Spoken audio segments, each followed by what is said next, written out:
e a correção. Qualquer dúvida, vocês podem escrever aqui, ou falar, ou se manifestar, né? E se alguém quiser mais colocar o vídeo também, por favor, faça isso, senão só eu e o Rodrigo vamos aparecer bem na fita lá, para todo mundo ver. Bom,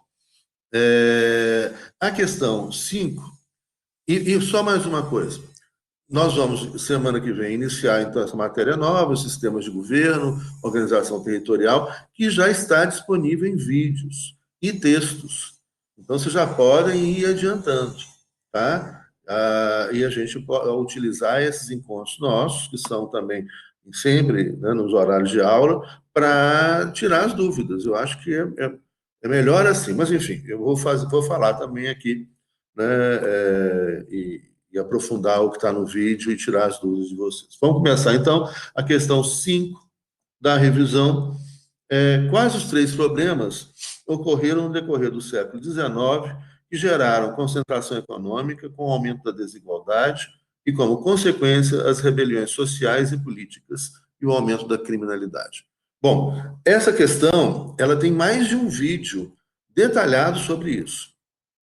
Recentemente eu gravei um vídeo, vocês vão encontrar lá no blog, o acesso a esse vídeo, e está lá os conceitos de capitalismo liberal, capitalismo conservador e capitalismo social. Esses três conceitos são muito importantes para a gente entender o Estado liberal, o Estado social, o Estado socialista e a atual crise que a gente está vivendo de todos esses sistemas juntos, né? A crise é uma crise da modernidade e não especificamente de apenas um Estado. Então, vejam, se vocês quiserem, é muito importante e tem uma discussão também da pós-graduação, né, que eu também coloquei disponível sobre esse tema, bem aprofundado. Né? Aí está, de novo, o conceito, a crise do capitalismo liberal, capitalismo conservador, né, e o surgimento do capitalismo social, né, final do século XIX, mas principalmente a partir das constituições sociais, né, México, 1917, e Weimar, 1919. Bom, nós trabalhamos, então, recordando, e eu vou ser objetivo nessa resposta, justamente porque nós temos muitos vídeos aprofundados sobre isso. Então, se vocês quiserem voltar, e eu recomendaria, assiste de novo, lê os textos, né? É o momento da gente estudar muito para a gente entender o mundo que a gente está vivendo. Isso diretamente relacionado ao que está acontecendo agora, o que a gente está vivendo agora. Então, os três problemas século XIX, século XVIII, XVII e XVIII, as revoluções burguesas, século XVII, Inglaterra, século XVIII, Estados Unidos e França. A partir daí começa a construção, né, de um novo Estado, que agora é o Estado constitucional. E esse Estado constitucional nasce na forma liberal. No vídeo que eu vou disponibilizar para vocês agora à tarde, sobre a relação de democracia e Constituição, a gente debate bastante a questão da democracia no Estado liberal, da meritocracia, né, e dos fundamentos da teoria da Constituição moderna. O século XIX, então, começam já a aparecer problemas, que a gente vai resumir aqui em três grandes problemas que vão gerar, né, o início da crise desse sistema liberal, do Estado liberal, da economia liberal, com o surgimento do que nós vamos conceituar como sendo, classificar como sendo o capitalismo conservador. Aqui um parênteses importante. Existem classificações diferentes, né? Então, as classificações, com as respectivas nomeações, essa classificação que eu estou utilizando, né, com as nomeações de capitalismo liberal, conservador e social, é uma classificação possível. Vocês vão encontrar outras classificações que vão atender a outros objetivos, ou muitas vezes vai chegar por caminhos diferentes às mesmas conclusões. Então, uma classificação é uma simplificação. Qual que é o papel da ciência? O papel da ciência, por mais complexo que sejam as teorias, e a gente tem teorias extremamente complexas e elaboradas, né, elas visam simplificar o real. Né? O real é muito mais complicado do que a teoria. Então, quando a gente classifica, a gente está aqui pegando algo de extrema complexidade, né, e classificando, dividindo, simplificando para entender esse processo. É lógico que esses processos, na realidade, cada país, no momento histórico, desde o século XIX até agora o século XXI, esses processos têm uma maior complexidade, e a gente poderia explorá-las, mas aí a gente tem que estudar caso a caso, etc., e isso seria já em nível de pós-graduação. Esses três problemas, então, que a gente faz, né, simplificando, que levam ao surgimento de um capitalismo conservador e o comprometimento do capitalismo liberal, são os seguintes. Primeiro, né, nós temos uma nova ordem constitucional, um novo sistema econômico, jurídico, social, e que implica também na construção de uma outra, de uma nova cultura, decorrente dessas novas relações econômicas. E óbvio que isso não acontece, de uma hora para outra, é todo um processo. Né? Que então significa a implantação desse Estado liberal, do constitucionalismo liberal e da economia liberal junto com a sua promessa. Qual que era a promessa liberal? A promessa liberal era de que a gente vai alcançar a, a liberdade, aos bens de nossa necessidade, etc., por meio exclusivamente do nosso trabalho. Ou seja, a primeira promessa liberal que repercute no senso comum, né, para as pessoas é de que agora, com as revoluções burguesas, desapareceram os privilégios hereditários, os privilégios de sobrenome, né, vão desaparecer os privilégios da nobreza. Isso é uma promessa que aparece, né, em alguns discursos e aparece no senso comum. A prática, nós vamos ver que não é bem assim, né? Aliás, é bem distante disso, né? Porque muitos estados vão se adaptar. Você tem muitos estados liberais, né, que se transformam, né, ou que nunca deixaram de ser monarquias constitucionais. Inglaterra é um exemplo. Você tem aquela curta experiência de Cromwell, que vai de 1642 até a sua morte, e depois você tem a restauração da monarquia. Né? E essa monarquia vai fazer uma aliança com a burguesia, criando o constitucionalismo inglês, a partir da Revolução Gloriosa, 1688, e todo um processo que vai seguindo aí lentamente, de transformação social, econômica. Então, a Inglaterra será, inicialmente, uma monarquia constitucional, onde o rei governa. Hoje, a Inglaterra é uma monarquia parlamentar, o que significa que o rei não governa mais. Na monarquia constitucional, o rei governa ao lado do parlamento, com limites em uma Constituição. Numa monarquia parlamentar, que é um passo além, o rei não governa mais, mas ele mantém poderes constitucionais. A rainha da Inglaterra é a chefe das Forças Armadas, a rainha da Inglaterra é a chefe da Igreja Anglicana, ela nomeia os bispos espirituais, nomeia os lordes espirituais, né, que são os bispos da Igreja Anglicana, ela nomeia a Casa dos Lordes, né, que é o Senado britânico, ela escolhe a Suprema Corte britânica também, que são lordes. Então, a rainha da Inglaterra tem muito poder, além de muito poder econômico. Mas ela não governa mais, né? Embora ela possa dar, a Elizabeth não tem essa tradição, possa dar conselhos, etc. Mas é uma monarquia, hoje, portanto, não mais uma monarquia constitucional, onde o rei governa ao lado do parlamento, mas é uma monarquia parlamentar, onde o rei tem poderes constitucionais, mas ele não governa mais, quem governa é o primeiro-ministro. Então, o liberalismo econômico, né, e mesmo os ideais liberais na filosofia e na política, eles vão se afirmar após essas revoluções burguesas, mas vão conviver tanto em repúblicas, como a França, que se transforma numa república, né, como em monarquias, né, monarquias constitucionais e monarquias parlamentares. Tá? Bom, então, no século XIX, começam a aparecer os primeiros problemas. O primeiro problema que enfrenta é a questão da desigualdade de condições de competição. Esse jogo do livre mercado, da livre competição, não começou igual para todo mundo. Alguns, e isso é óbvio, alguns saíram na frente nessa corrida da livre iniciativa, da livre concorrência, que vai ser estabelecida pela nova ordem constitucional após as revoluções burguesas. Ou seja, alguns burgueses, e aí vem uma pergunta óbvia, né? Para que ocorram as revoluções burguesas, é necessário antes que exista a burguesia. Então, é óbvio que a burguesia, né, ela não vai surgir a partir das revoluções burguesas, né? São aqueles, então, que começam a acumular riqueza muito antes das revoluções burguesas, sob a proteção do rei. Então, a ideia do Estado constitucional, né, do Estado é, de Estado moderno, né, nesse Estado absolutista, lembra daquela aliança que está lá na origem da formação do Estado, entre nobres, burgueses e o rei. Vale a pena assistir, né, dois seriados disponíveis na NetNow gratuitamente, que agora eles disponibilizaram um monte de seriado gratuito nesses tempos de quarentena, né? Que ajudam a ilustrar muito a história da formação do Estado espanhol, né? E essa relação inicial entre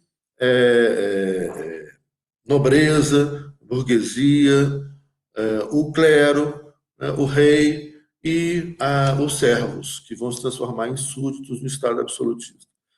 O primeiro chama Isabel, que é a história da formação do reino de Castilha e Aragão, né, o nascimento, então, da Espanha moderna. E o outro filme chama Carlos, Rei e Imperador, sobre um neto da rainha Isabel de Castilha e do rei Fernando de Aragão, aí já num processo de aumento dos conflitos entre burgueses, nobres, rei e o povo, os produtores, né, os servos, né, e como que aí então vai amadurecendo essa ideia desse Estado absolutista, desse Estado moderno. Então, lá na aliança, da formação do Estado moderno, já está presente a burguesia que vai prosperar sob a proteção do rei. Quando os servos se insurgem e vão para as cidades e começam a trazer instabilidade para as cidades, esses burgueses patrocinam o rei, né, com tributos para que, em troca, o rei lhes dê segurança nos seus negócios, na sua propriedade.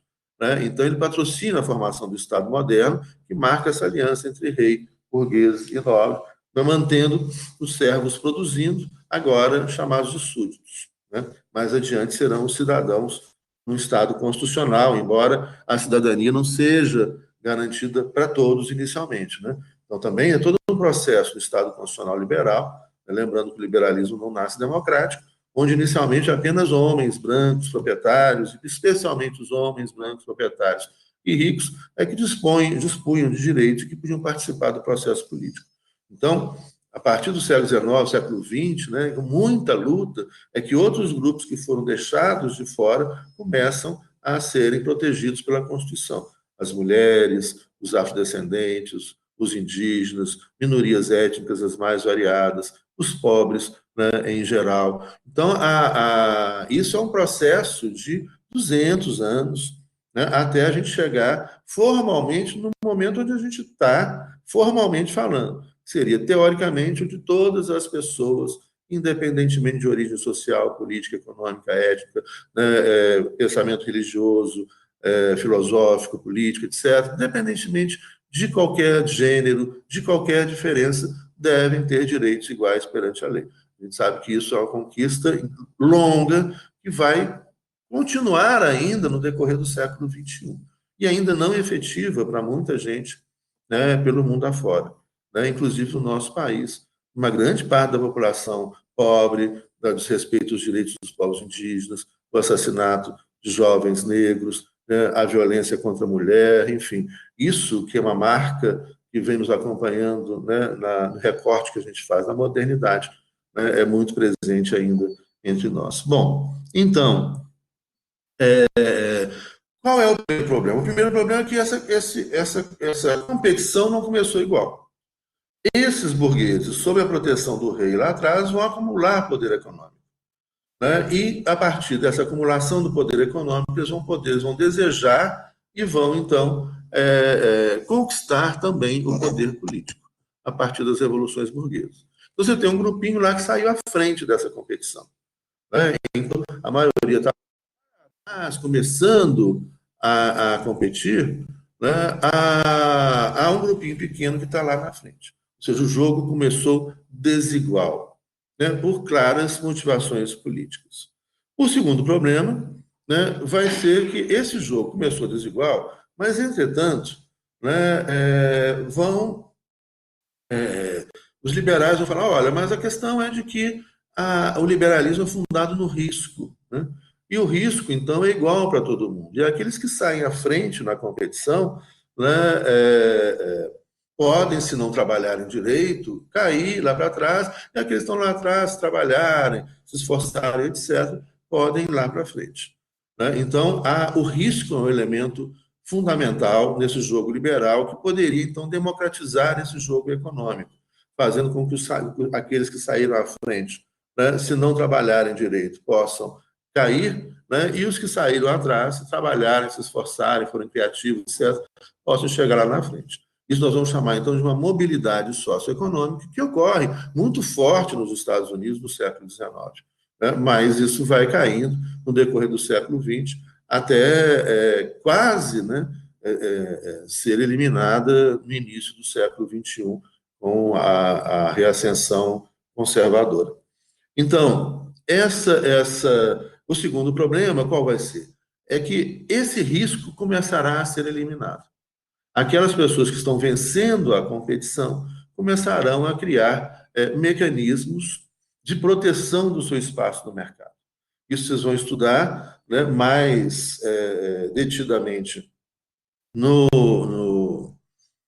com o Estado, nas gravações que já estão disponíveis ali, naqueles conceitos de capitalismo liberal, capitalismo conservador e capitalismo social. Tá? Então, assista esses vídeos, que ali está bem detalhado isso. Esse segundo momento, então, representa o quê? Os que estão vencendo a competição, por diversos motivos, seja pelo trabalho, seja pela herança, né, seja pelo roubo, enfim, a explicação das grandes fortunas é a mais variada possível no decorrer do século XIX e do século XX, essas pessoas começam a criar mecanismos de eliminação do risco. E coisa que vocês vão estudar também em direito econômico mais adiante. Então, a prática da formação de cartéis, combinação de preços, né, que são mecanismos de eliminação dos riscos. Começa, então, aí, né, os que estão vencendo, né, os grandes proprietários, a criarem mecanismos para manter a sua posição no mercado, eliminando o risco. Eliminar o risco significa eliminar o liberalismo. Aí, então, nasce a ideia de capitalismo conservador. Né? O capitalismo conservador, então, né, é representado por esses grandes proprietários que acumulam muita riqueza. Aí está o início da formação das grandes corporações. Né?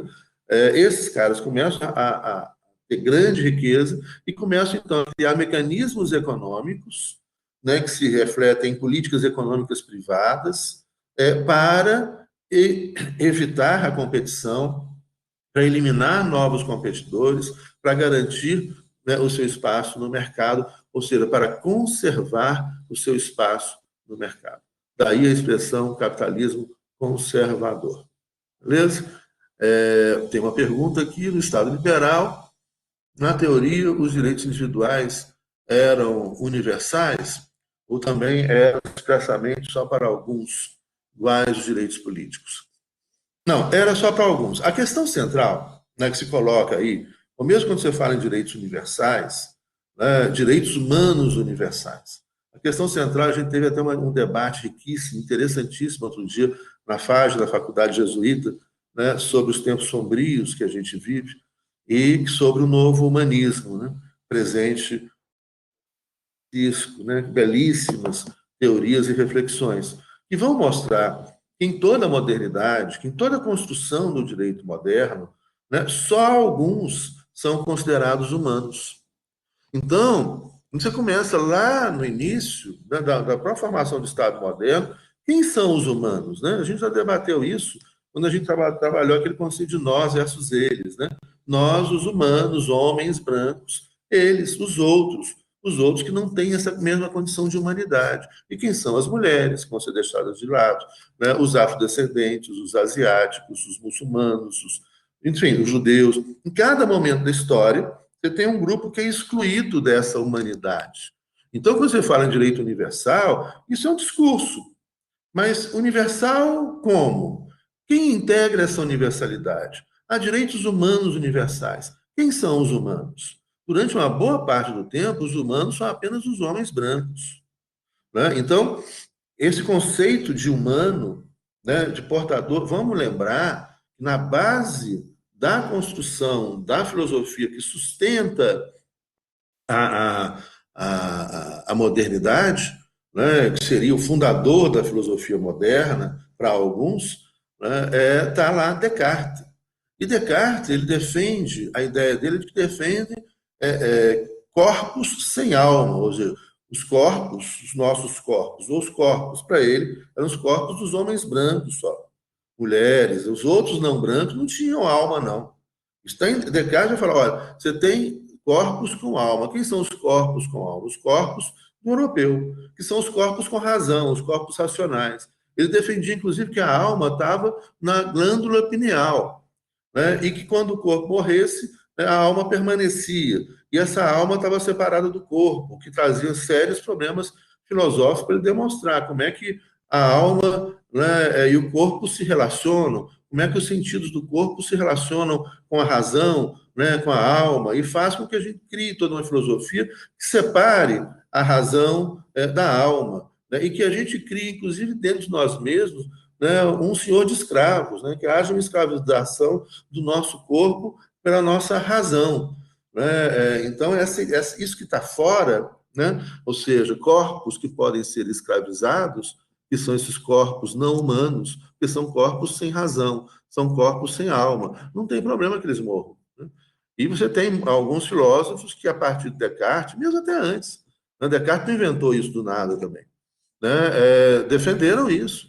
Olha, não tem problema essas pessoas morrerem, não tem problema essas pessoas serem escravizadas, né, porque, afinal de contas, eles não têm alma. E essa herança binária, né, de subalternização do outro, não humano, ela permanece até hoje. Qual que é a palavrinha que hoje designa o outro não humano, né, que é de um ridículo absurdo? Né? É o comunista.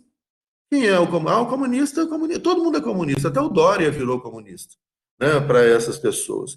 A gente vive em tempos sombrios, efetivamente, né? Isso que a gente discutia outro dia lá na faculdade jesuíta.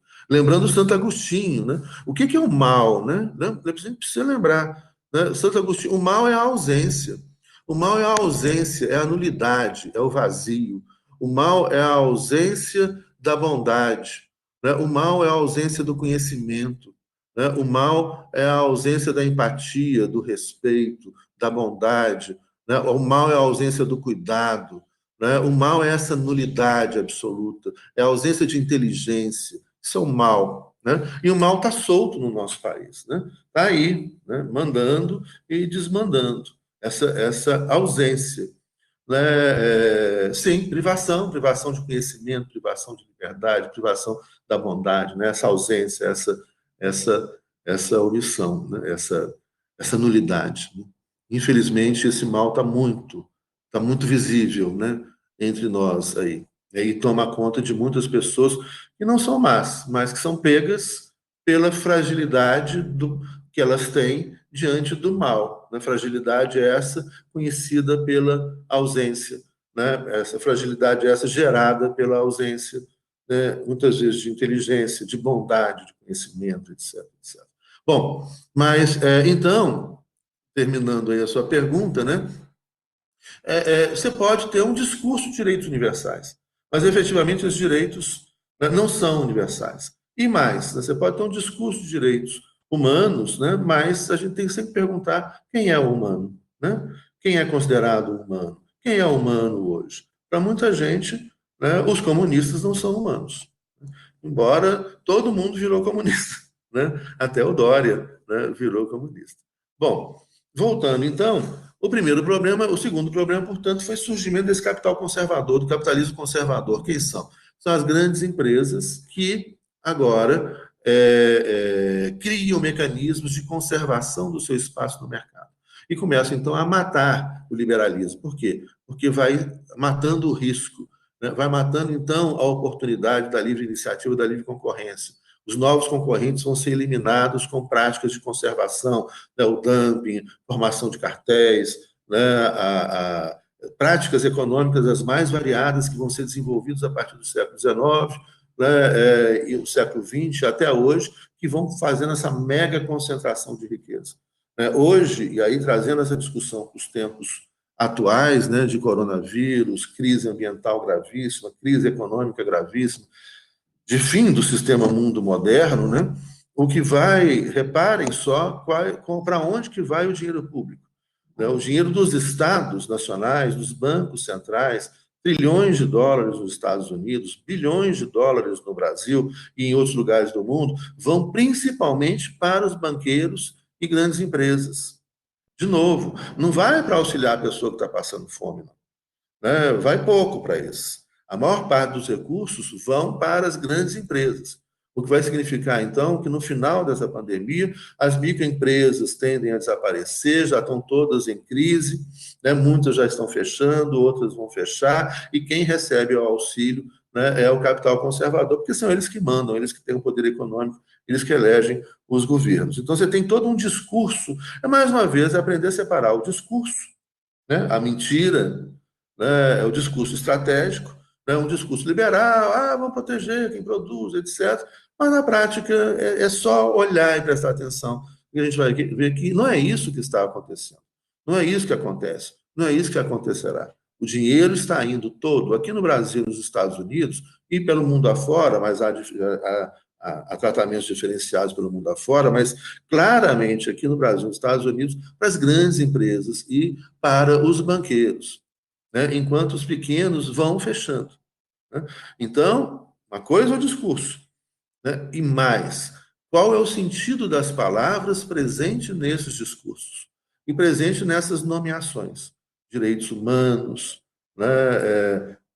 e assim por diante. Bom, qual é o terceiro problema? Então, primeiro problema, o jogo começou desigual, alguns saíram na frente. Segundo problema, o risco que deveria igualar esse jogo, ele desaparece com as posturas conservadoras. Isso fortalece ainda mais os conservadores e enfraquece cada vez mais o liberalismo, que vai perdendo fôlego, porque diminui a possibilidade das pessoas exercerem a sua livre iniciativa e sua livre concorrência. E o terceiro problema não era para ser um problema, era a desregulamentação. Mas ele se torna um problema dentro desse contexto. Então, é outra coisa que a gente chamou a atenção, reveja aqueles vídeos, que é muito interessante a gente pensar que as teorias são construídas para determinadas realidades. Uma teoria construída para uma realidade histórica, para uma cultura, para uma realidade social, econômica, política específica, não vai funcionar em outra realidade social, política e econômica. É óbvio. As teorias nascem a partir de um contexto e se voltam ou para explicar ou se voltam para não apenas para explicar esse contexto, mas também para intervir nesse contexto, transformar esse contexto. Logo, uma teoria construída para um momento histórico, construída para uma cultura, para uma realidade específica, não vai funcionar em outra realidade. Isso é o basiquinho do basiquinho, que a gente não pode esquecer. E é isso que acontece. Muda a realidade, você tem, então, aí essa mudança da realidade, o que acontece? Surge o capital conservador, as práticas do dumping, etc., etc. E, com isso, muda a realidade social e econômica. E, com isso, construída para uma realidade, não funciona em outra. Acabei de receber aqui uma notícia aqui do jornal português O Público. Eu leio vários jornais pelo mundo afora todo dia. Eles estão fazendo acompanhamento e estão dizendo que são mais de 2.700 notícias falsas sobre o Covid-19 por dia. Olha que interessante. Olha como é que é difícil. Isso é outra coisa que eu estava falando de vocês. Além de contextualizar as teorias, busquem se informar apenas em sites confiáveis, que são principalmente os sites de grandes universidades. É muita mentira. Fica muito difícil a gente construir a nossa percepção do mundo com base em fake news. E 90% que vocês recebem em WhatsApp, etc., é tudo fake. Então, vamos olhar onde que a gente vai buscar informação. Por isso que as pessoas estão alopradas, delirantes no meio da rua, porque elas estão vivendo um mundo que não existe, que é um mundo artificial, e comprometendo a vida de todo mundo com isso aí. Então, vamos olhar, né, a subnotificação no Brasil é enorme, assim como a subnotificação nos Estados Unidos. Alguns pesquisadores da USP, né, aqui da UFMG, da Unicamp, da UFRJ, têm apontado que talvez o número de pessoas contaminadas no Brasil seja de 10 a 15 vezes maior do que é reportado, né? E o número de mortos também muito maior do que o que é reportado. Lembrando que a gente está estudando teoria do Estado, né, de que há um instrumento que o Estado, que o poder do Estado sempre precisa, né, e eu sou um professor de teoria do Estado crítico ao Estado, né, mas crítico a qualquer poder concentrado, né, não só do Estado, o Estado precisa da mentira. Todo governante mente, mas alguns mentem o tempo todo, né? Os jornais norte-americanos têm acompanhado o Trump, por exemplo, falando que ele mente de 4 a 5 vezes por dia, ele conta uma mentira, né? Mas o Estado conta muito isso com o serviço secreto. Como é que o serviço secreto respeita os direitos humanos? Há contradições inerentes à própria formação do Estado moderno. Isso é interessante da gente estudar, e são contradições graves, né, ao discurso oficial dos Estados, democráticos ou não democráticos. Bom, vejam a resposta lá da questão 4, que eu trabalho muito essa questão da democracia, da sua relação com o constitucionalismo. Assistam hoje, depois da aula, assistam vai estar disponível mais para o final da tarde, mas final da tarde é isso. Bom, então, o terceiro problema é a desregulamentação. Veja, dentro desse contexto todo, onde os conservadores, as grandes empresas abusam do poder econômico, criam parques de concentração de riqueza, de eliminação da livre concorrência, de eliminação da livre iniciativa, a desregulamentação, ou seja, a falta de um fiscal, a falta do Estado, vira um problema. Aquilo que era para ser uma solução, ou seja, a ausência do Estado na economia, gerando liberdade, virou um problema. Por quê? Porque mudou a realidade. Porque os caras que estavam vencendo a competição começaram a abusar do poder econômico, começaram a conservar, começaram a eliminar a livre iniciativa e a livre concorrência. E aí, então, passou a ser necessário um xerife, um fiscal, um juiz, né, para esse jogo econômico. Se as pessoas tivessem respeitado a regra do jogo, nossa, né, triunfou o liberalismo, que maravilha, todo mundo livre, todo mundo respeitando a livre iniciativa, a livre concorrência, o direito do outro de participar no mercado, etc. Mas isso não aconteceu em nenhum lugar, em nenhum momento da história.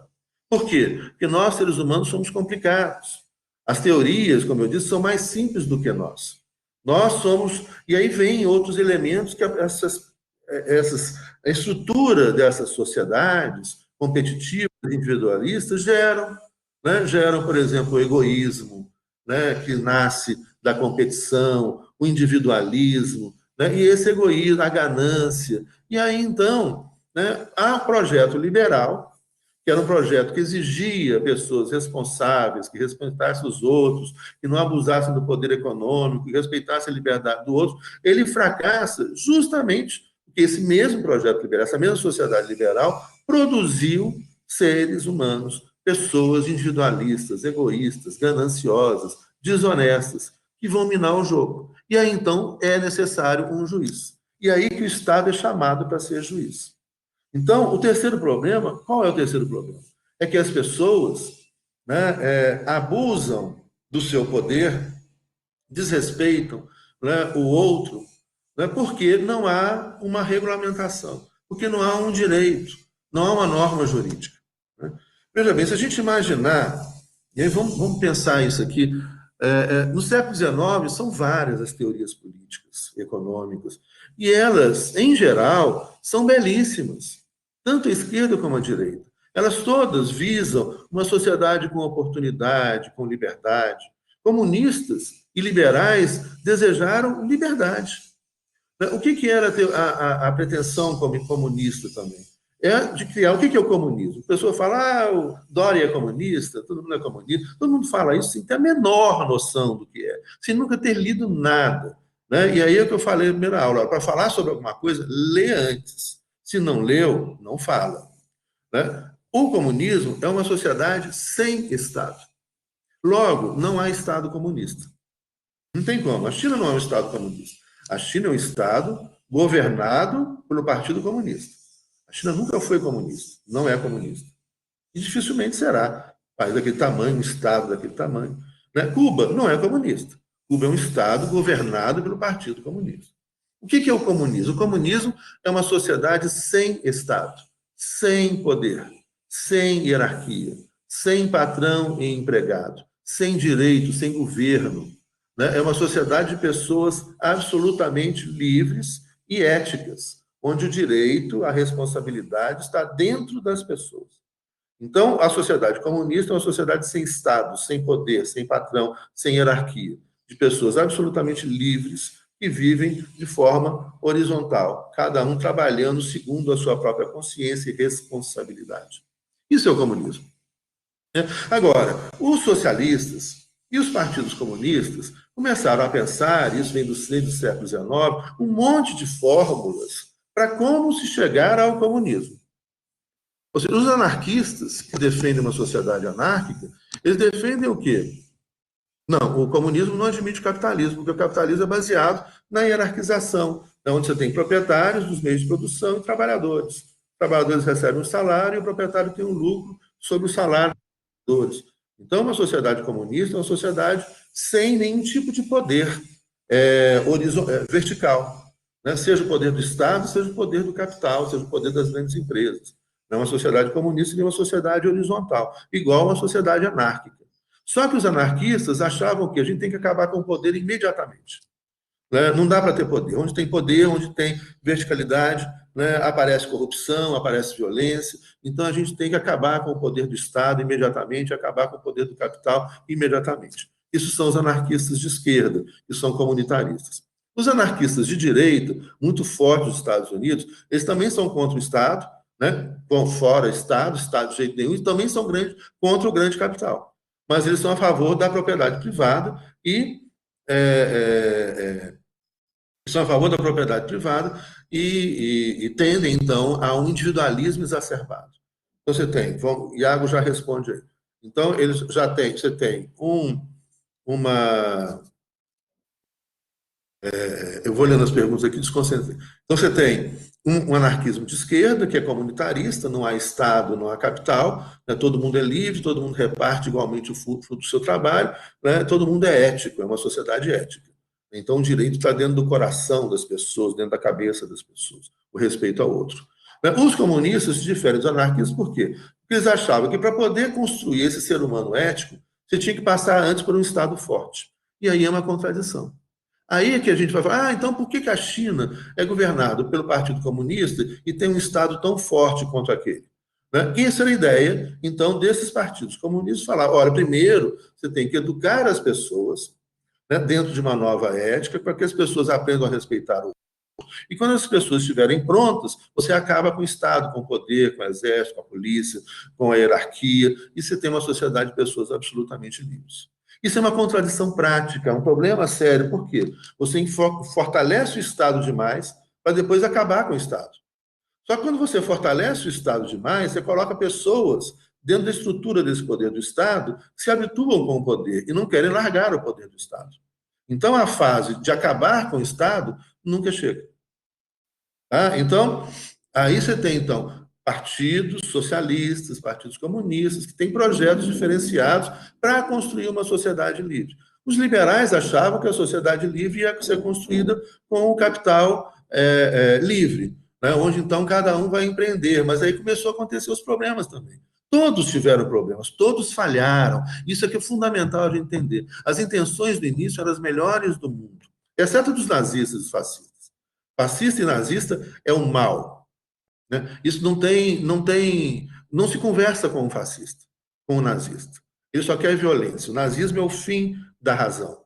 Né? É a violência pura, que a gente está vendo também surgindo aqui no Brasil, infelizmente. Então, o fascismo e o nazismo é o mal. É a representação do mal. Então, isso aí não tem... Tanto que na Europa toda é proibido qualquer partido fascista e nazista. Os partidos comunistas são permitidos. Por quê? Porque eles querem o bem, embora errem no caminho e tenham errado historicamente na construção desse caminho.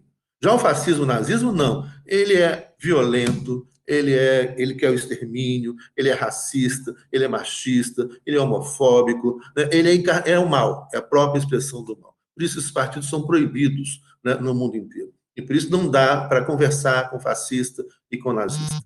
Isso tem que ser eliminado. Né? Bom, e aí, então, a pergunta que vem, o capitalismo sempre tende ao liberalismo? Não, justamente o que a gente está vendo agora. Você tem um capitalismo conservador, que é o que tomou conta do mundo. O liberalismo acabou. Né? Tem um capitalismo liberal, que era a pretensão inicial, século XVIII, XIX, que entra em crise e é atacado pelo capitalismo conservador, né? E morre aí na Primeira Guerra Mundial. Então, aí você tem o capitalismo social, que é a social-democracia. São os estados que apresentaram grande sucesso de bem-estar social até hoje, em meio à pandemia. Noruega, Finlândia, Dinamarca, Suécia. Então, são economias controladas pelo Estado, com saúde pública universal, saúde não pode ser privada, saúde tem que ser pública, educação pública universal ao lado da educação privada, previdência social universal, que também tem que ser pública para todo mundo, né? E que marcam esses estados, são os estados de maior sucesso. Estados de capitalismo social, né? Onde, ou a gente chama de social-democracia, onde então você tem os direitos individuais ao lado dos direitos sociais com um Estado forte, alta tributação sobre grandes fortunas, alta tributação sobre os lucros, quem pode paga mais, diferente do que acontece no Brasil ou nos Estados Unidos, onde quem ganha mais paga menos, quem ganha menos paga mais. É assim nosso sistema tributário, quem paga tributo no Brasil é a classe média, né? E o assalariado. Quem ganha muito não paga tributação, não tem tributação sobre grandes fortunas, né? Não tem tributação sobre o lucro das empresas, como há nesses estados sociais. Você tem um capitalismo social, que foi o que funcionou muito bem na Europa Ocidental e construiu aquela sociedade de bem-estar social da Europa Ocidental. Né? Tem o capitalismo conservador, que é o que manda no mundo hoje, que está no poder nos Estados Unidos e no Brasil, né? E o capitalismo liberal, que era a pretensão inicial de uma economia desregulamentada, etc., que não funciona, porque é atacada pelo capitalismo conservador, mas se transforma, né, no século XX no capitalismo social. Então, hoje, o liberalismo é um mero discurso na boca do capitalismo conservador. Né? E é o que vai sair reforçado dessa pandemia, com as enormes transferências de recursos públicos, trilhões nos Estados Unidos, para os grandes banqueiros, para as grandes empresas. Então, a gente tem aí os três grandes problemas que ocorreram no decorrer do século XIX. Primeiro, né, o jogo começou desigual, alguns saíram na frente, já criando esses grandes, o grande capital. Segundo, né, esses grandes que vão vencendo a competição criam mecanismos de conservação do mercado, eliminando o risco, comprometendo o liberalismo, criando o capitalismo conservador, as grandes empresas que não querem, né, novos competidores, não querem correr risco. Terceiro, a desregulamentação, ou seja, algo que deveria ser benéfico diante da prática, da ganância, da concentração das grandes empresas, né, a ausência de um Estado regulador, de um Estado fiscal, né, faz com que essas grandes empresas, né, cresçam desproporcionalmente e hoje sejam mais poderosas que os Estados, né, que mandem nos Estados modernos. Bom, fechamos aí a quinta questão, finalmente. Alguma pergunta a mais, gente? Esclarecido tudo? Então vamos seguir. Oi, diga. Eu coloquei aqui nessa questão que o senhor falou, dos três problemas, eu me baseei muito num teórico não sei se eu estaria certo, né? Eu quero ver, mas eu me baseei muito num teórico espanhol chamado Francisco Elias de Tejada. Ele escreve que há três características das revoluções liberais, desse processo, que seria primeiro foram as revoluções políticas propriamente, onde dissolveram uma sociedade que, por mais que tivesse vários erros, vários problemas, estava estável, estava num estado de estabilidade. As coisas eram divididas, as classes, etc., né? Havia uma certa estabilidade. Isso gerou uma instabilidade, essas revoluções. A segunda seria uma ascensão política da classe burguesa, que tomou isso, que fez essas revoluções, que controlou o poder político, controlando esse poder político. Né? E a terceira seria o controle dos meios de produção por parte da classe burguesa, a concentração do capital. Né? Então, ele faz essa análise aí. Não sei se estaria de acordo com o que o senhor fala nas suas aulas, né? Mas é o que eu entendi. Eu achei um pouco coerente. Sim, está batendo em parte. Eu acho a primeira questão, né, que talvez mostre uma perspectiva mais conservadora desse autor, seria com relação da estabilidade dos sistemas de monarquias absolutistas, né? Eu acho que já a Revolução Francesa, a Revolução Inglesa, e essa revolução ela acontece sempre a partir de uma instabilidade. Se houvesse uma estabilidade das instituições monárquicas absolutistas, né, não teríamos tido uma revolução liberal, mas isso é uma interpretação que o autor faz, né? E a gente deve sempre dialogar com os fatos, etc, etc. Agora, em segundo lugar, claramente, você tem, né, justamente a burguesia que ascende ao poder, essa burguesia que foi protegida no Estado absoluto, né, ela chega ao poder com essas revoluções burguesas, né, mas chega dentro de uma perspectiva conservadora, não o pequeno burguês, o pequeno proprietário, né, mas quem chega, e aí também, né, pelo que você falou, né, também mostra, mas chega com esses que vão se transformar no capital conservador, que são os grandes burgueses. Né? Eles assumem o controle do poder do Estado favorável a eles, criam um sistema que os protege, né? E abusam da liberdade, né, estabelecida nas constituições para ficar cada vez mais ricos, né, e concentrar cada vez mais riqueza, assumindo, né, posteriormente o poder do Estado. Então, faz muito sentido, sim. Talvez eu não concorde com a primeira proposição, né? E aí, obviamente, gente, a gente vai ter leituras, e daí que é algo que também disse em sala de aula, que é sempre importante a gente fazer.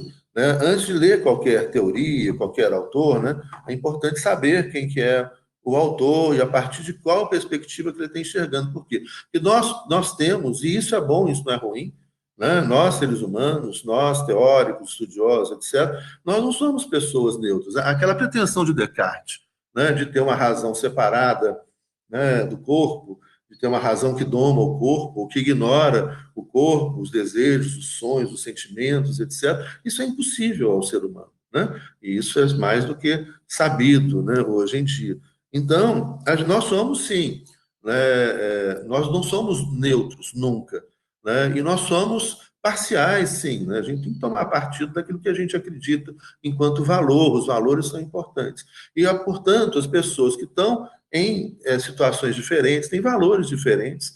E a gente tem que respeitar as perspectivas, os olhares, as compreensões e as teorias que são construídas a partir de valores diferentes, desde que elas sejam lógicas, desde que elas respeitem as outras. O que a gente não pode tolerar, e aí a intolerância, sim, a gente não pode tolerar, e pode parecer uma contradição, mas não é, valores, a gente não pode tolerar os intolerantes. A gente não pode tolerar quem defende a violência, quem defende o racismo, quem defende a opressão, quem defende a morte, quem defende a discriminação, quem defende a homofobia, né, quem defende o extermínio do outro.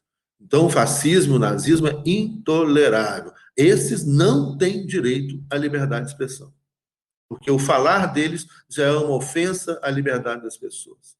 Fascista e nazista não pode. Agora, todas as outras perspectivas, né, são ricas e a gente precisa dialogar, sabendo que o olhar da pessoa é sempre um olhar social. Né? A gente sempre um olhar de classe, né? É um olhar interessado, é um olhar que. Então, é isso. E é essa riqueza desses olhares diferentes, das interpretações diferentes, que nos fazem crescer como pessoas. Né?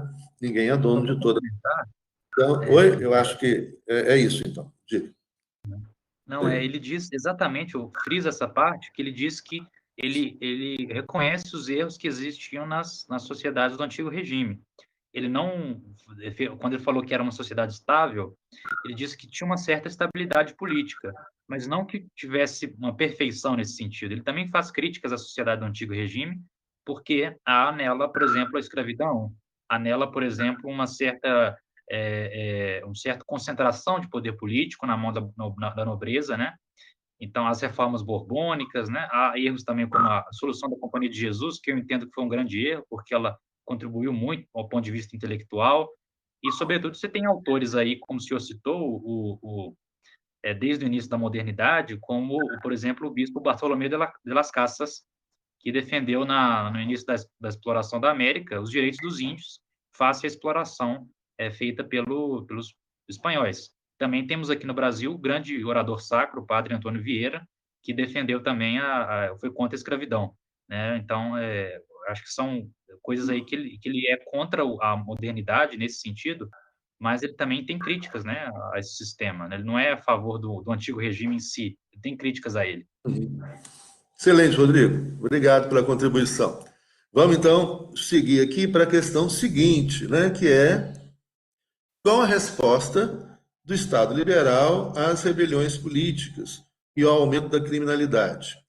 Qual o papel da criminologia, do direito penal e do urbanismo na crise social e política do século XIX? Bom, também temos um vídeo aprofundado sobre isso, né? Vamos lá conferir depois para aprofundar. Aqui vamos fazer a correção. Essas correções também têm sido muito detalhadas, mas é bom isso mesmo, é para aprender a matéria, para a gente volta, né? Volta de novo a discutir, tira as dúvidas, vocês fazem perguntas, riquíssimo isso, e o objetivo é esse mesmo, o objetivo é que a gente estude, que a gente aprende, que a gente questione, né? Que a gente discuta, né? E que a gente compreenda as várias perspectivas sobre a história, sobre a vida, sobre a ciência, né? Diversidade, essa é a palavra, e é uma palavra que eu defendo, é um valor que eu defendo, a diversidade, né? E o respeito à diversidade. Por isso que eu afirmo muito, né, a necessidade de nós rejeitarmos veementemente o fascismo e o nazismo, porque eles desrespeitam a diversidade, eles negam a diversidade, eles defendem a violência. E a violência não. A gente tem que se apegar a valores bons, a valores positivos. Assim, não é tudo que é tolerado, não, né?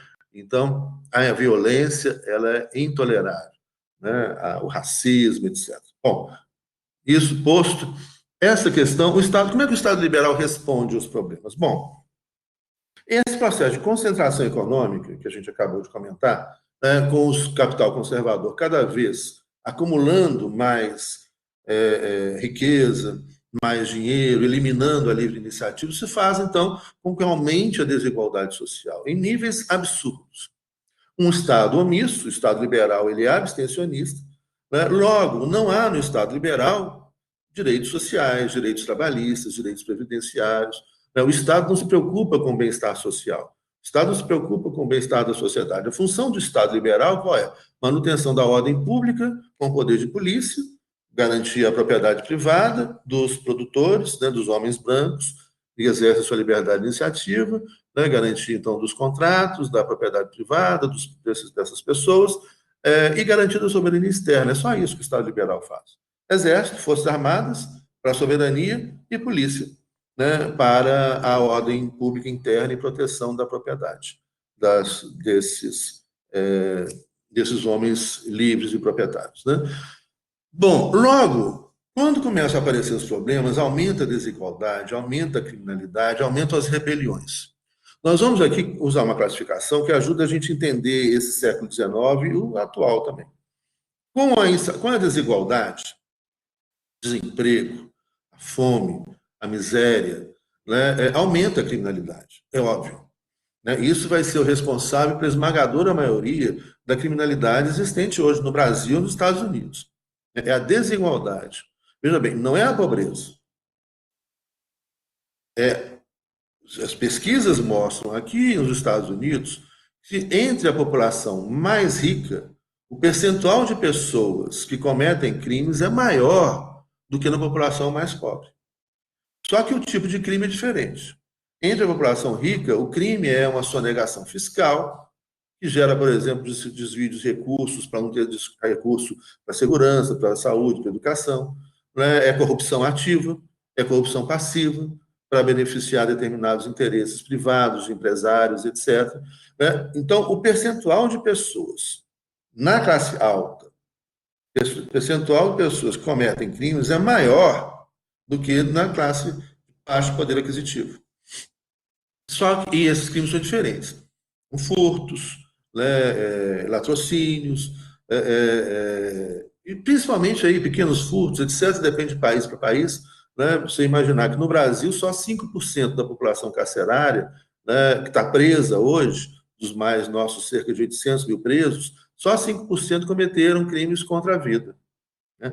A maior parte está preso por tráfico de drogas, né, lesão corporal, briga, etc., né, principalmente em tráfico de drogas e furtos e outros crimes que não são contra a vida. Então, isso posto, o Estado liberal, ele é o Estado que se abstém de intervir. Ele cuida só da ordem pública e da soberania, só. Ele não teria, então, logicamente, instrumentos legais para intervir num problema que é causado pela desigualdade econômica e social. Qual que é o fato gerador da violência, da desigualdade, das rebeliões? Qual é o fato gerador? O fato gerador é o conflito entre o capitalismo liberal e o capitalismo conservador. Esse capitalismo conservador vai engolindo o capitalismo liberal, né, vai acabando com a livre iniciativa, a oportunidade, vai concentrando riqueza, vai ficando cada vez mais rico, mais poderoso. Esses caras é que estão no poder do Estado, que a regra do voto é o voto censitário, só eles podem se candidatar, e só eles e a classe média podem votar. Então, eles estão no poder do Estado. Então, além do Estado liberal não dispor, naquela época, de mecanismos para intervir na questão econômica e social, mas poderia criá-los, mas não interessava quem estava no poder do Estado criar esses mecanismos.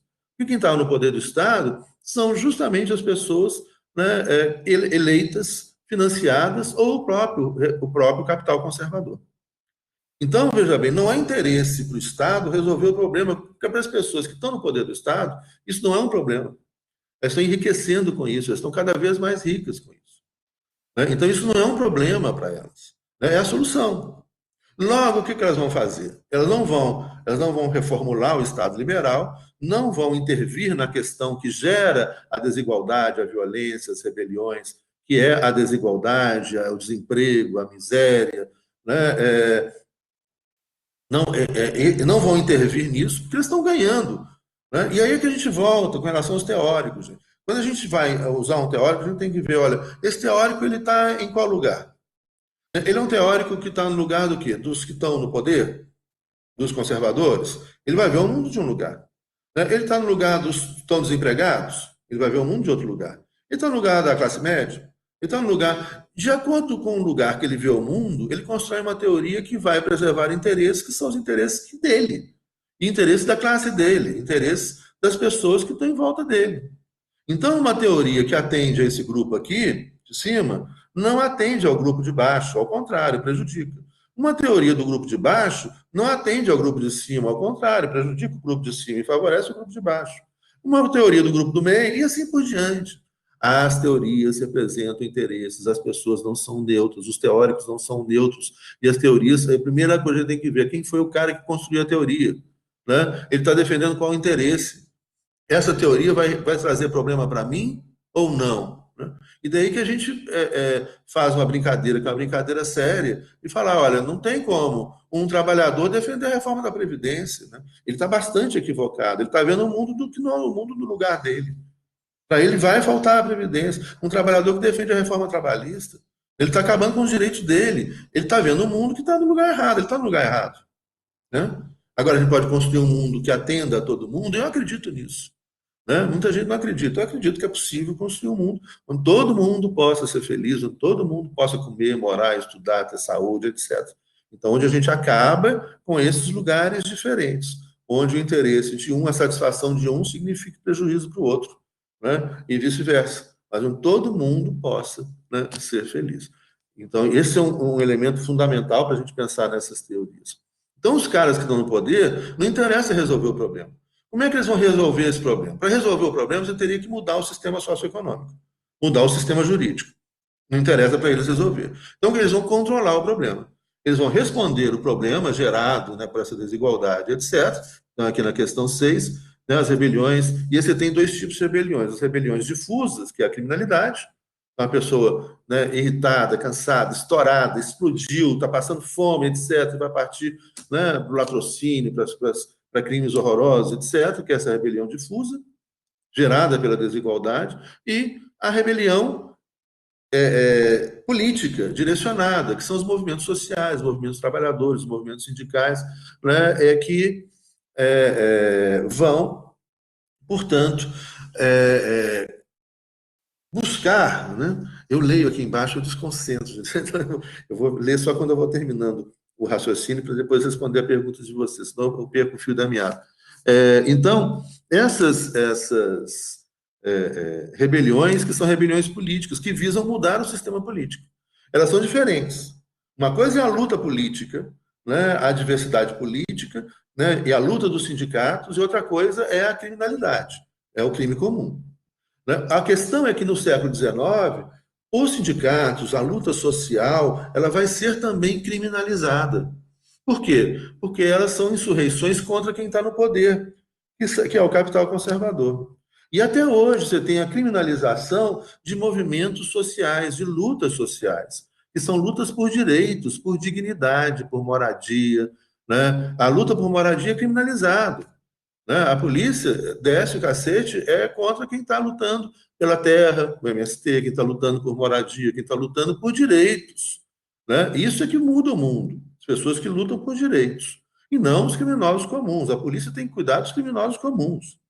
Né? A polícia não tem que cuidar de quem está lutando por direitos. Aí, né, quem tem que cuidar são as políticas públicas, a democracia. Né? Aí abre espaço para a conquista desses direitos que estão na Constituição. O direito de morar, de estudar, de ter saúde, de trabalhar, de produzir, ter acesso à terra. Esses são os direitos constitucionais que estão ali. Isso não é uma questão criminal. Né?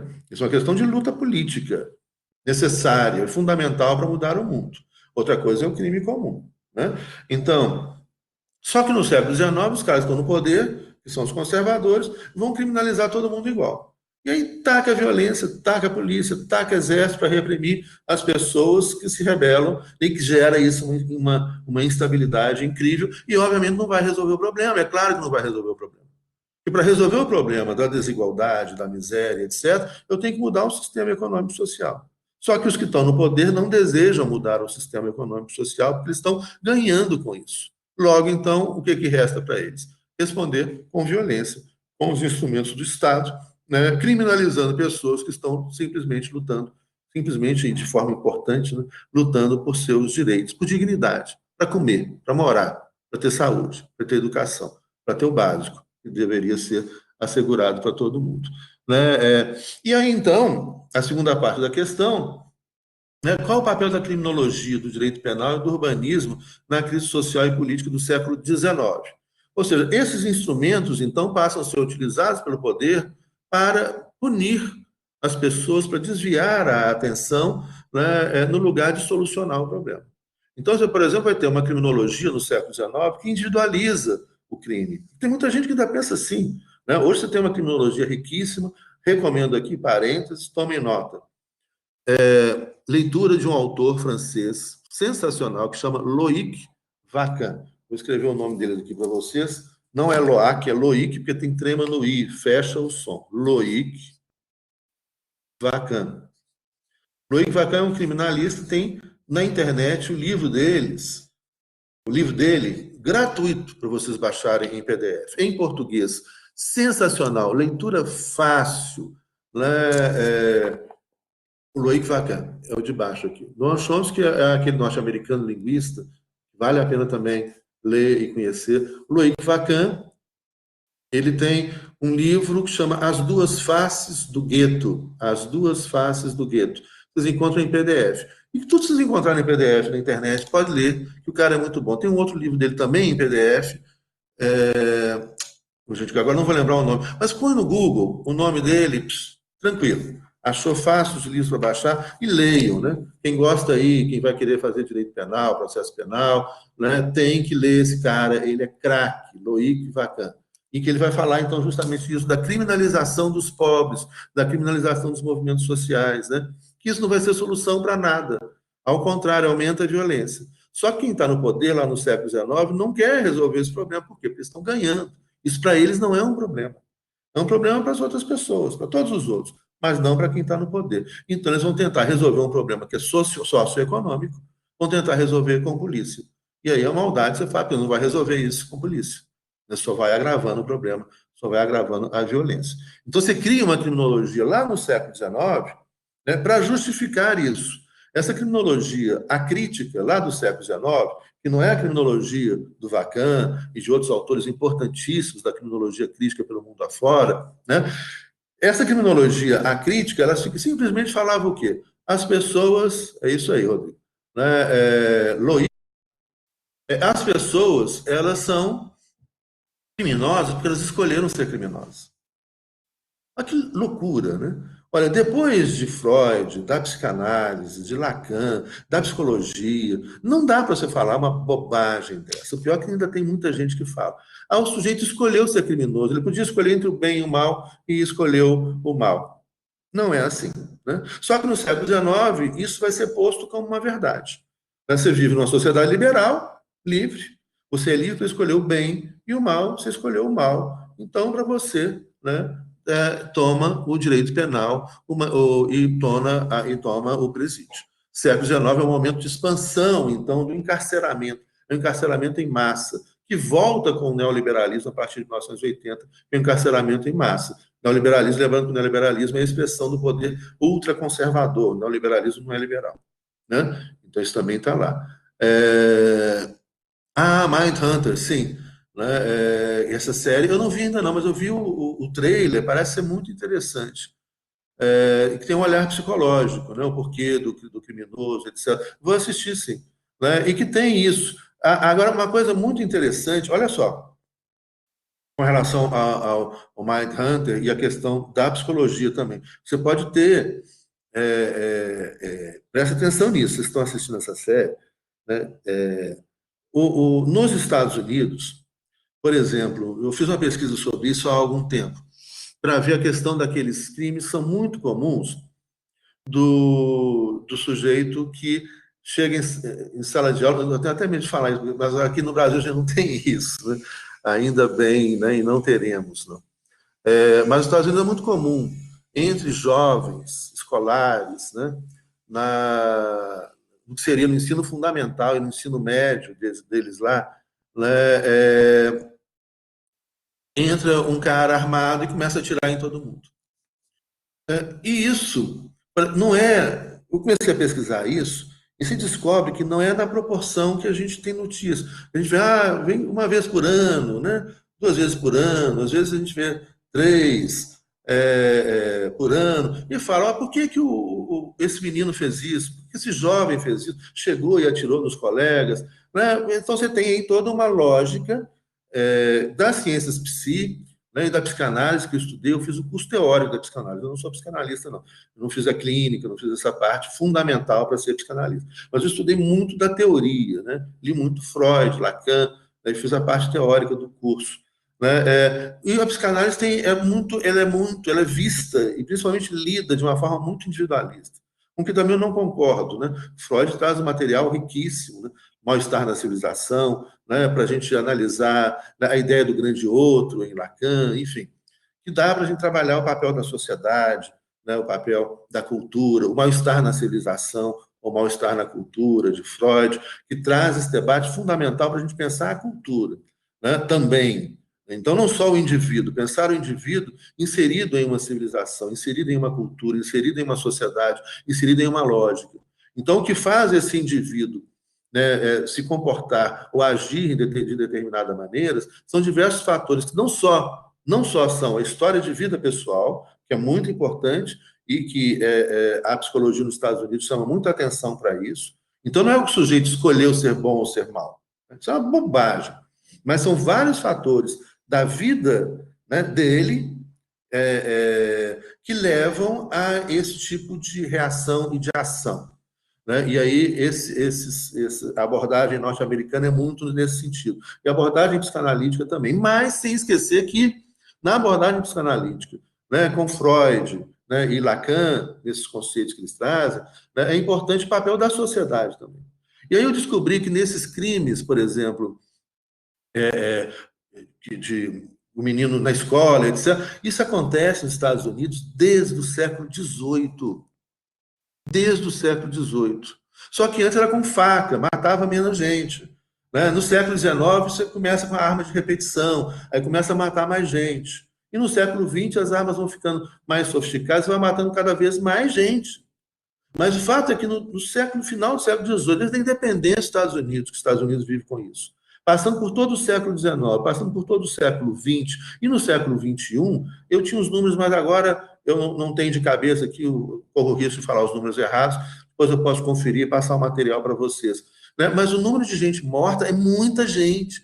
E são vários atentados por ano, né? Que ocorrem nos Estados Unidos. O que nos leva, então, a concluir, junto com a criminologia crítica, com as ciências com a psicanálise, com a psicologia social, com a psicologia comportamental, você tem outros fatores, né, que não apenas individuais, que levam essas pessoas, esses jovens, por exemplo, a cometer esse tipo de crime nas escolas de ensino fundamental, de ensino médio, nos quartéis, etc. Então, a gente tem que ir atrás desses fatores, que são fatores plurais, desde a história individual até a cultura na qual estão envolvidos, até o sistema econômico, social, e o sistema econômico social gera cultura, gera comportamento, né? E é isso que a gente volta na ausência desse tipo de crítica lá no século XIX, e que existe hoje. E hoje, então, seria impensável, né? É absurdo alguém ainda defender aquele pensamento do século XIX, que o cara cometeu um crime porque ele é mau, né? E ele escolheu o mal, né? Isso não se sustenta de forma nenhuma, né? Por um monte de razões científicas, por um monte de estudos científicos, que vão desde da psicanálise, da psicologia social, da psicologia comportamental, de outros ramos, né, da psicologia, da criminologia crítica, que dialoga direto com a psicologia jurídica, né, que nós todos precisamos estudar, né, que vão nos dar respostas. Só que lá no século XIX, não interessava para os caras buscarem as respostas. Eles vão chegar e falar, olha, o problema não é econômico. O problema não é essa economia competitiva, individualista, egoísta, que gera pessoas gananciosas, que gera desigualdade. A questão não é mudar o sistema econômico. O sistema econômico tem que ser esse aí. Nós não vamos discutir economia por causa de criminalidade. Nós não vamos discutir o modelo de sociedade, de comportamento social por causa de criminalidade. O criminoso é exclusivamente porque ele escolheu, né, o mal. E aí, então, você tem um aumento do direito penal, do encarceramento das pessoas. Um monte de crimes que não eram considerados crimes no século, nas outras sociedades, e antes do século XIX, um monte de comportamentos, né? Então, não se fala um monte de crimes que não eram considerados crimes, não. Um monte de comportamentos que não eram criminalizados passam a ser criminalizados no século XIX. Um monte de comportamentos que não eram considerados anormais passam a ser considerados anormais a partir do século XIX. Quer ver um comportamento que era naturalizado e que estava espalhado em diversas sociedades, que não era criminalizado e passou a ser criminalizado, né, no século XIX, o que eles inventaram como homossexualismo. O homossexualismo passa a ser pecado e passa a ser crime no século XIX. Passa a ser, em alguns estados, considerado conduta anormal. Então, a pessoa que tem um desejo diferenciado, um desejo padronizado, né, um comportamento sexual diferenciado do comportamento sexual padronizado pelo Estado, essa pessoa ou vai para a cadeia. Na Inglaterra, até a década de 1960, as pessoas eram presas por causa disso. Olha que loucura. Né? Ou então iam para os hospícios, que eram considerados anormais. E até hoje fazem isso, que é uma violência psíquica absurda, com muitos jovens, né? Que é essa violência psíquica. E fala, olha, o seu comportamento é anormal, né? Homossexualismo é doença, né? E a expressão homossexualismo vincula justamente essa ideia, né, da homossexualidade a uma doença que tem cura. Olha, não tem cura porque não é doença. Não tem cura porque não é doença. Né? E o comportamento e o desejo é algo que decorre da cultura, né? Da diversidade cultural. Né? Isso não é doença. Então você começa a criminalizar tudo, você começa a perseguir todo mundo, você começa a punir todo mundo, manda todo mundo para a cadeia, todo mundo que ameaça o poder do Estado. Então a resposta do Estado liberal a isso é presídio, manicômio, repressão, direito penal, controle social. E, por fim, então, vem o último, né, dessa questão 6, que é a questão do urbanismo. Né? Ou seja, você começa a criar, então, cidades, a reforma urbana de Paris, com Barão Haussmann, em 1800 que ele assume como prefeito de Paris, né, a partir do golpe do Napoleão III, né? A ditadura, o Segundo Império, o imperador Napoleão III, sobrinho de Napoleão Bonaparte, né, assume com um golpe, em 1851, nomeia como prefeito de Paris Baron Haussmann, em 1853, e permanece até 1867, em torno disso. Depois vocês confiram essas datas aí no Google. E o Segundo Império permanece até o fim do Segundo Império, com a República, que volta à França em 1870, né, quando cai Napoleão III, etc. Esse Barão Haussmann vai criar uma cidade, que é a Paris monumental, que a gente conhece. Essa Paris linda, mas que é uma Paris onde as ruelas estreitas vão ser derrubadas, a cidade medieval vai ser derrubada, os pobres vão ser jogados para a periferia da periferia, onde eles são mais facilmente controlados pela polícia, e naquela Paris, imperial, nessa Paris da reforma urbana de Paris, essa Paris magnífica, né, essa Paris burguesa, essa Paris de ruas largas, né, casas, né, viadutos, até com folheados a ouro você tinha, né, monumentos, etc., né, que vai ser essa Paris burguesa, né, com avenidas largas, com bulevares largos, onde é fácil o controle policial sobre os pobres. Se aparecer um pobre ali, a polícia vai lá, pega o pobre e manda para a periferia da periferia. Né? E ali na Paris, então, só as pessoas bem vestidas, na Paris monumental, construída no século XIX, na Paris burguesa. E essa Paris linda, que a gente adora passear lá e conhecer, e que até hoje tem muito dessa estrutura. Né? Você tem no Banlieue, é onde a violência, né, corre solta, a violência policial, o racismo, né, com relação aos árabes, com relação aos muçulmanos, etc. Né, a população mora em conjuntos habitacionais, na periferia, no Banlieue, né, de Paris. E na Paris magnífica, essa Paris que as pessoas visitam para fazer turismo, com aqueles prédios lindos, né, com as ruas largas, né, com restaurantes caríssimos, com a Champs-Élysées, com lojas caríssimas, etc., com as marcas mais caras do mundo. E isso foi ser construído lá no século XIX. Então, você passa a ter um urbanismo de controle visual. As avenidas largas, os bulevares largos, facilitam o controle do Estado sobre o comportamento das pessoas. Então, a resposta que o Estado liberal dá, a resposta que o Estado, no século XIX, dá, esse Estado liberal governado por conservadores, dá de controle sobre os pobres, de controle sobre o outro, para proteger a propriedade, né, e a produção dos burgueses. Então, mais direito penal, mais psiquiatria, né, mais manicômio, mais presídios, mais repressão, mais crimes, ou seja, um monte de comportamentos que não eram crimes passam a ser crimes, mais polícia, né, mais controle visual, né, por meio das reformas urbanas. Né. Essa vai ser a resposta, e é óbvio que essa resposta não vai solucionar o problema. E os problemas só vão se agravando até explodir tudo na Primeira Guerra Mundial, mas isso a gente vai conversar na próxima aula, eu já falei muito hoje. Na próxima aula, então, a gente começa a corrigir a partir da 7ª questão. Vai estar disponível hoje, para quem não pôde assistir, né, essa aula de hoje, a 5ª questão, que eu já gravei também, e as 3 primeiras questões que a gente fez ontem, que gravamos ontem. Então, já tem 3 vídeos disponíveis para vocês, né, reverem a matéria da questão número 1 até a questão número 6. A de 7 a 13 são questões, tem algumas longas também, né? Nossa, esse questionário foi... que bom, né? Estudar, isso mesmo. Né? De 7 a 13, a gente corrige em aula na semana que vem. Grande abraço para vocês. Alguma pergunta antes da gente encerrar?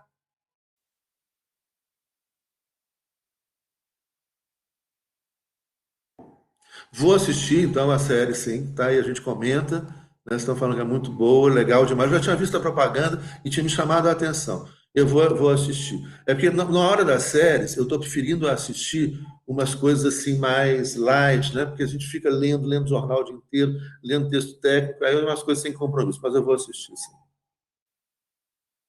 Até semana que vem, então, gente. Tudo de bom para vocês, né? Até mais.